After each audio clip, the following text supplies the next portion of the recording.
On Nationwide this evening, an art exhibition with a difference as we meet painters from West Waterford and beyond, whose work has been on display in new and exciting ways in the town of Dungarvan. And in County Wicklow, we meet a former air hostess who gave up flying to start painting and has now become a successful artist. You're welcome to Nationwide and to Dungarvan in County Waterford, where we are about to experience an art trail featuring the dye transfer prints of artist Jean Curran.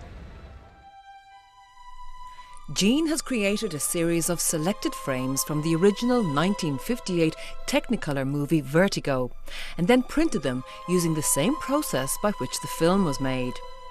Jean is one of only 4 dye transfer printers worldwide and is the only artist in the world creating art by this method. We caught up with Jean in her studio to see the process of making the prints, which are featured in shop fronts all around here in Dungarvan.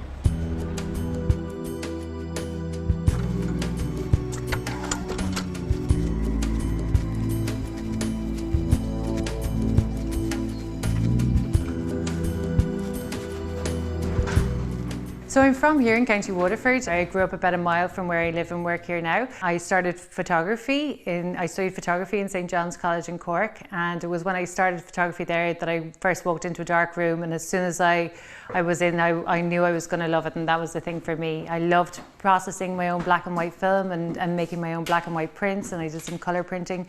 But when I left school, left college, I started working as a photographer for the newspapers, and it was a digital world. There was no black and white film, there was no dark rooms, so got thrown into that and spent quite a few years working for many of the Irish newspapers. And then I moved out to Kenya and I worked as a photojournalist there. But it was really when I was there that I realised that my ideas were the projects that I wanted to do were a lot more conceptual and maybe less photojournalistic. So I was trying to find my way back to the darkroom. I returned home to Ireland and I did a Masters in Fine Art Photography in Belfast. And after that then I made a few projects, but slowly but surely researched and looked into different methods of printing and what could I do, what would be the thing that would get me back working and living in a darkroom. And I came across dye transfer printing and I just absolutely loved everything about it. And so this is it now. So I work from here in the studio in my home farm, and I live in a lovely thatched cottage that my grandfather would have been born in. So it's a real honour and a privilege to live here and to live in a place where there's such legacy and heritage. And for my own work, I really enjoy being here because I have the space to think and to create. I don't have a lot of the distractions of modern fast-paced life and the pressures that go with it, and I'm really able to concentrate on making good work. So dye transfer printing was first created in about 1916, but really came to light when the first ever full colour, inglorious Technicolor movies were released, and that was the first one was about 1934. But there's a particular look from the kind of an Americana advertising look from the 40s and 50s with these really bright reds and clean yellows. That's as a result of the dye transfer process. And when we think about movies like Gone with the Wind or The Wizard of Oz, those colours and that vibrancy is as a result of this process. When I realised that these beautiful early colour films, these inglorious Technicolor movies have been made using this dye transfer process, immediately I realised, oh, you could take a frame from an old Technicolor movie and reprint it as a photographic still. And so when I started researching the different movies, Alfred Hitchcock was at the top of many of the lists of the greatest movies ever made. And in particular, Vertigo was thought to be his greatest colour achievement. The wonderful thing about Alfred Hitchcock is that he came from an art background, and so when he went about making his movies, he had done all his storyboarding and his planning and his designs long before he ever got on set. So when he got onto set, there was very little work to be done because everything was planned out. And he used colour very, very wisely in a very, very clever way. He used colour to move the audience along through the narrative of the story and to let people know that there's different themes, different things happening that they might not be aware of. And so when you look at a Hitchcock movie, it's unlike many other movies in that it can be taken apart and you can look at them as individual frames because he put that much care and attention into making his work.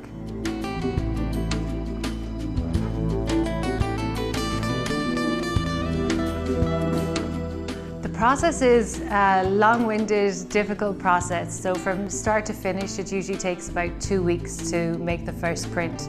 I basically take a colour image apart into all its different elements, and I make lots of different exposures in the darkroom for each element, and I try and make each one as best as I possibly can. Then I get them all at the end and I put them into my bats of dye and I roll them out one by one, and that's the easiest way I can make a very difficult process. And today we've got a very fast-paced world, and there's billions of images being uploaded onto the internet every single day, and it made me really stop and think about, if there's that many images floating around in the atmosphere, how do we know what's good anymore? So it made me stop and think about, you know, the giants whose shoulders we stand on and the steps that they took. And so it made this very slow-paced process actually just pays homage to the colour and the craft that went into making these early colour works, and for me to develop it as a craft for myself. So in order to make this, I had to take out a project. I had to take out a copyright license with the estate of Alfred Hitchcock, and they were very receptive to the idea, thankfully.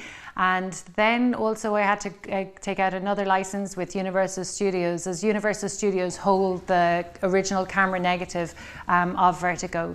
So they then had to go and select all the frames that I had chosen and then send them to me, and from there then I begin making the work. But people have received it very well, and I'm very fortunate that the Hitchcock estate were so responsive to the idea, and also Universal Studios.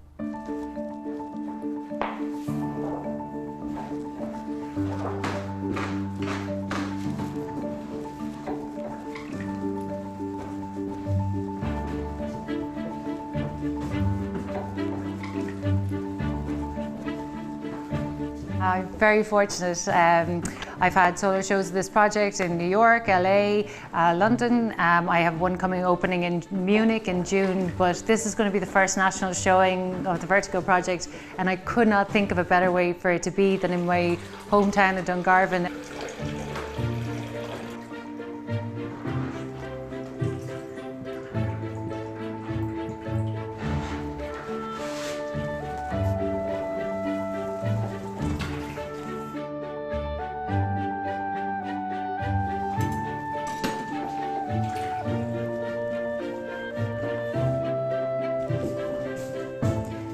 So it takes about 2 weeks to get to this point of being able to roll out a print. But I hope you can see that the results are different to other photographic prints. It's a really slow process in a really fast-paced environment and fast-paced world. But I think the results are definitely worth it. The colours are very vibrant, very clean, and I hope that people will appreciate that when they see them in Dungarvan sitting in the windows.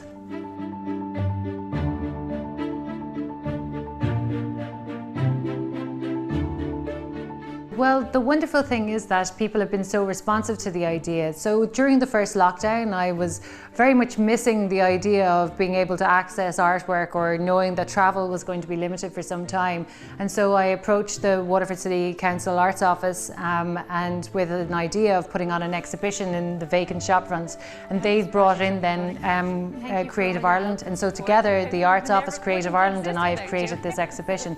And the wonderful thing about it is that you can go into a town in Dungarvan where cultural events have been cancelled, cultural spaces have been closed, but yet it's going to give people the opportunity to see a full and succinct exhibition of works.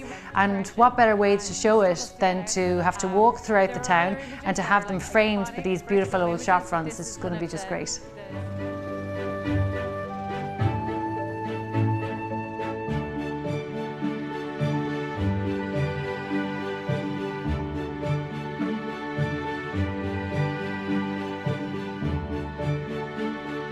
Now with the exhibition up and running, I'm meeting Jean for a chat about how the art is being received in the town. Jean, this is really unusual for somebody like you whose work is normally displayed in art galleries all over the world to be displayed in the town of Dungarvan. How do you feel about that? Exciting, but also a little nerve-wracking as well, to bring it into a community where I suppose there's not that much contemporary art displayed throughout the town. So you're asking people that maybe don't seek out art galleries to maybe stop and pay a little bit of attention. And so that's a little nerve-wracking as well. You know, you're close to home, but so far the reception's been really great, so can't ask for any more. Jean, when you undertook this project initially, did you have in mind a particular route that people might follow if they were to come and view the imagery? Yes, there is. It starts in the centre of the square, continues up Mary Street, and then down here, down O'Connell Street, back up Main Street and around to the quays and finishes at the library. Have you been happy with the response? Yeah, it's been overwhelming. People really just got behind the project, and they've responded really well, and they're interested to know more about the process of how they're made and more about the movie, and you end up having great conversations about Alfred Hitchcock. Loads of people either like him or hate him, and so it's been really, really interesting. And testament really to the long hours that you have put in to the creation of each of these images. Yeah, I mean, I suppose for the younger generation, they never would have seen the words "Inglorious Technicolor" at the end of a movie on the television when they were kids. And so for anybody interested in cinema and I suppose film history, this shows you what a Technicolor, original Technicolor movie actually looked like, what the difference of the colour and the vibrancy was, and how they were put together with such special care to make these really, really beautiful images. So they can be taken from cinematic to photographic, like what we've done here. What you've achieved here is really quite special because the themes of Vertigo are in many ways dark, and you've got all this lovely colour in your imagery, and also you're bringing it to a big audience here. That's Hitchcock in a nutshell. That's him. Covering up the darker themes with something really, really beautiful, and then becoming, you know, making work that was very popular to mass audiences all across the world. So that's him. Of course, you couldn't have done this without considerable buy-in from the business community here in Dungarvan. Yeah, the local business community just got behind the project straight away, and they've been so encouraging and supportive from the get-go. And it's really great that they've allowed us to use their premises in this way, in a way maybe that they haven't been seen before. So it's been really great.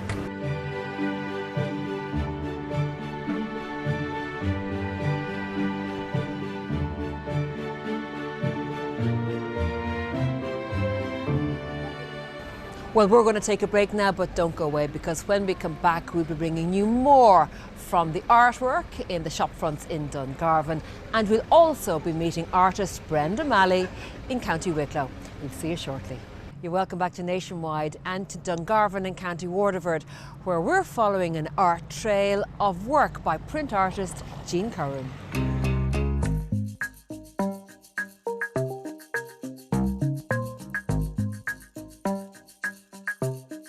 The idea, did it come initially from Jean really, or yeah, it came from Jean, yeah, that's right. You know, she had the whole idea about the vacant windows and everything. Yeah.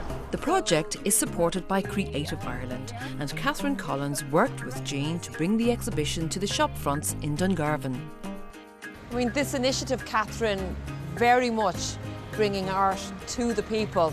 It's a very good fit for Creative Ireland. So I'm the Creative Waterford coordinator, and Creative Waterford is part of the Creative Ireland programme. And in 2020, Creative Waterford gave some additional funding to support the artistic community in particular, because they were so heavily hit by the pandemic. And we sponsored a number of initiatives, but this one really caught my eye. It was presented to me by Margaret Organ, our arts officer, who had been working with Jean. And she just had such a fantastic idea about bringing her excellent high quality art out into the vacant windows in the town. And like so many towns in Ireland, there's lots of vacant windows, vacant spaces temporarily, and also the architecture in the town is stunning. So how better to highlight this beautiful work? And it's giving something back to the community as well, because of course we can't go into galleries, and isn't it wonderful to be able to see this excellent high quality art, which is reminiscent really for so many older people as well. The Vertigo movies and Hitchcock, they have fabulous memories. So it's just bringing so many elements together that it was a brilliant thing for Creative Waterford and also for the Arts Office in Waterford Council to come together and support the work. Are there plans to bring it further afield? Absolutely, so we're going to keep it here in Dungarvan for the summer. It's such a busy tourism town, you know, let everybody get the benefit. And then we're going to move it to Kilmacthomas because, of course, villages need this kind of cultural life as well. And Kilmacthomas is really the centre, the heart of our Dungarvan Greenway. So fantastic opportunity for people there, and who knows after that. But I mean, to have art exhibiting in vacant windows, to have, you know, with fantastic history of the mural arts in Waterford City, and of course our galleries will be reopening. So isn't it brilliant to have all these different types of visual art available to everybody?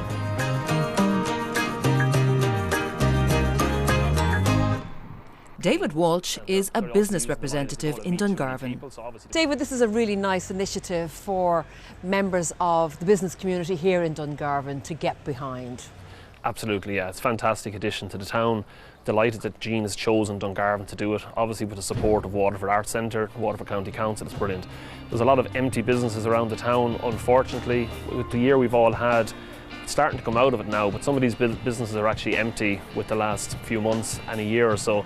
Fantastic that they've joined the initiative and they've made their premises available for Jean for this wonderful exhibition.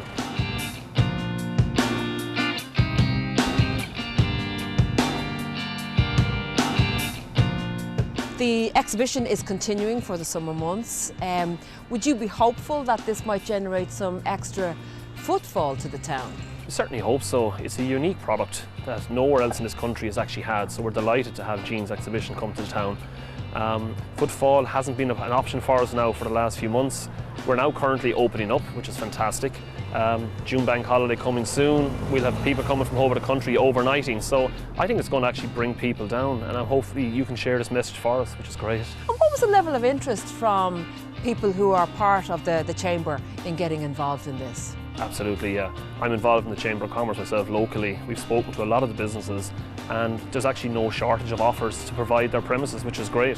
So they all wanted to get on board, a number have, and I'm delighted to have that way, so it's great for the town. People know the film? Absolutely, yeah. Every one of us would have seen one or two of the Hitchcock films in our time. Vertigo is one of those classics, and here's a very unique product, an exhibition around the movie, I suppose.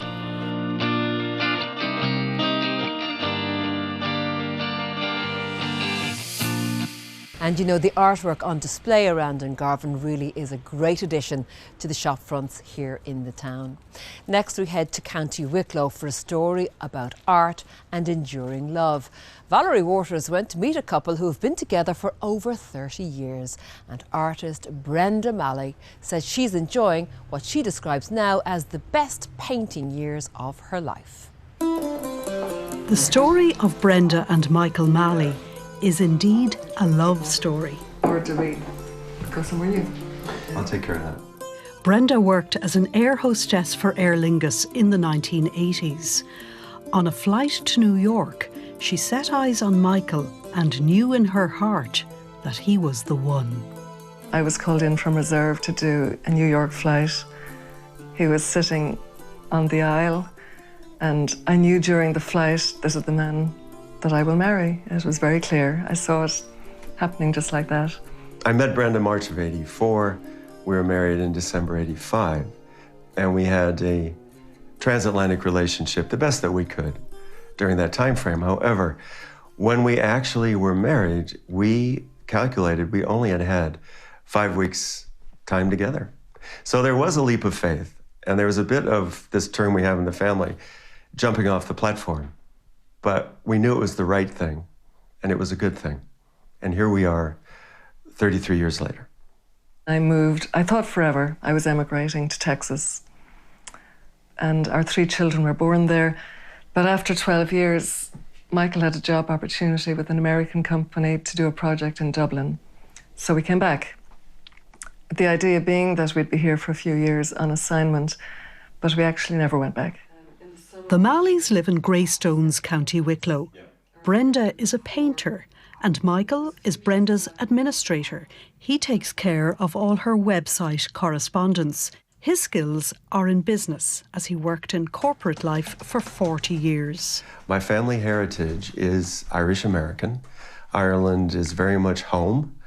Our 3 kids, we have 2 daughters in Dublin, a son in London, and life is good. Brenda's studio is in nearby Newtown, Mount Kennedy. I found an art studio 5 miles from here before we bought the house. So I actually took the art studio, and then we had to look for a house that was near enough to get to.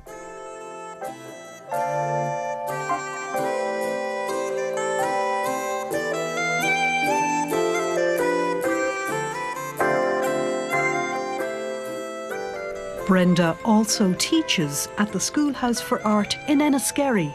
If I was to make any one change, I think I'd make the background rocks a little bit bluer so they can recede in space a bit. This is a facility set up about 3 years ago by Curran, who is himself a very well-known and gifted portrait artist. And he has invited a team of tutors who are each specialists in their own field to teach there. So he has the teaching facilities, the classroom, the easels, and the administration support. And I can turn up and do what I do, which is teach art. Good for you. Brenda and Michael Malley have recently taken groups of painters to France and Italy and are working on developing painting holidays here in Ireland too. We took a group to France and most recently to Italy. We hope to expand that, as well as inbound art tourism coming into Enniskerry, to Wicklow, the Garden of Ireland, which we feel has great opportunity, not just across the island of Ireland, but also the UK, Canada, America, other places in Europe. We're creating, I believe, a very vibrant, creative community, and our intention is to make Enniskerry a centre for art in this part of the country. The Malleys are living life to the full and are looking forward to seeing their ideas become reality. These are, in a way, for me, the best years of our lives. We're still young, and we've got plenty of energy, and we've got plenty of ideas. And this is the time that we're also released from some of the things that do hold you back, the responsibilities as you're raising a family, working in corporate life, whatever, that now we're very free to pursue the things that we want to focus on. Michael and I actually are a great team, and this is a wonderful period of our lives when we can do all this together. So I have my part where I'm teaching and I'm painting, and Michael does everything else. And just being my rock and strength and support here so that I can do what I do. I believe we're perfectly matched. We have different skill sets. We have completely different backgrounds. We do approach things at times from different parts of the spectrum. But we are a great team, and we do come together at the end of the day and build upon our individual strengths, working on that together. What a lovely couple. And good luck to Brenda, who will be giving art classes once the COVID restrictions are lifted later in the summer. Well, that's all we have time for on this evening's Nationwide. Remember to put Dungarvan on your list of places to visit so you too can follow the art trail and see Jean Curran's work. And so, from all of us on the Nationwide team here in Dungarvan in County Waterford, good evening. On next Monday's Nationwide, opening up and getting back up and running after the COVID lockdown. We have stories from Wicklow, Sligo and Galway, where life is returning to some kind of normal. Yes, indeed, the Nationwide team is off to Galway to find out more about the new drone delivery service they've rolled out there. Oh, the changing times we live in. Don't forget, it's the final Late Late Show of the season tonight. Katie Taylor, Sonia O'Sullivan and Toy Show star Adam King are all in the mix. See you at 9:35.